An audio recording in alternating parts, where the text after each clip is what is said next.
ఇప్పుడు మనం గీ రాసుకుందామండి. వీటికి 2 సైడ్ల 2 సైడ్స్ గీ రాసుకుందాము. రాసుకుని ఇందులో మనము మింట్ చట్నీ ఉంటుంది కదండి. మింట్ చట్నీ మనము ఎలా చేయాలంటే కొంచెం మింట్, కొంచెం కొత్తిమీర, గ్రీన్ చిల్లీస్ అండి, కొంచెం లెమన్ జ్యూస్, కొంచెం జీలకర్ర, చిన్న అల్లం ముక్క, ఒక 2 గార్లిక్ క్లోవ్స్ వేసి మిక్సీ వేసుకోవాలండి మనము. ఉప్పును ఇది ఎన్ని రోజులైనా మనకి ప్రాబ్లం ఉండదు, నిల్వ ఉంటుంది. కలర్ మనం ఫ్రిడ్జ్లో పెట్టుకుంటే శాండ్విచ్ బాగుంటుందండి. సో ఇది బొంబాయి శాండ్విచ్ ఉంటుంది. ఇది బొంబాయి శాండ్విచ్లా ఉంటుంది.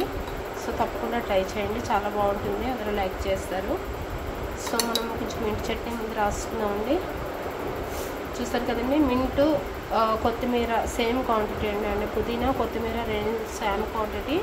కొంచెం గ్రీన్ చిల్లీ, లెమన్ జ్యూస్ కానీ టమారెంట్ జ్యూస్ కానీ ఏదో ఒకటండి, మన ఇష్టం. మనకు పులుపు ఏదో అవైలబుల్ ఉంటే అదేను.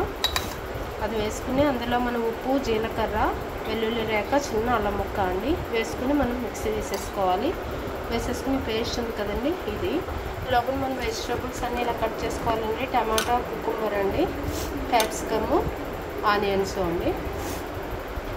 దీని మీద వేసుకుందాము. చాలా సింపుల్ అండి, చాలా టేస్టీగా కూడా ఉంటుంది. తప్పకుండా ట్రై చేయండి.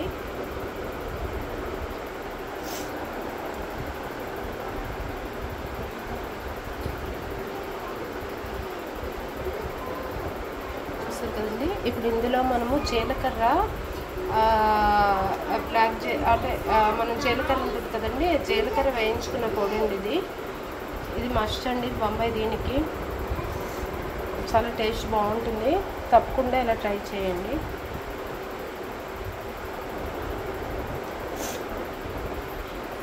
దీని మీద చీజ్ స్లైస్ పెట్టుకోవాలండి మనం. చూసారు కదండి, చీజ్ పెట్టుకుని ఇప్పుడు మనం ఇది క్లోజ్ చేసుకోవాలి. ఇప్పుడు ఇది శాండ్విచ్ మేకర్లో పెట్టుకుని మనం శాండ్విచ్ చేసుకున్నామండి. చూసారు కదండి, శాండ్విచ్ మేకర్ పెట్టేసుకున్నాము. ఇప్పుడు మనం కవర్ చేసుకుని మనము కాలనిద్దామండి.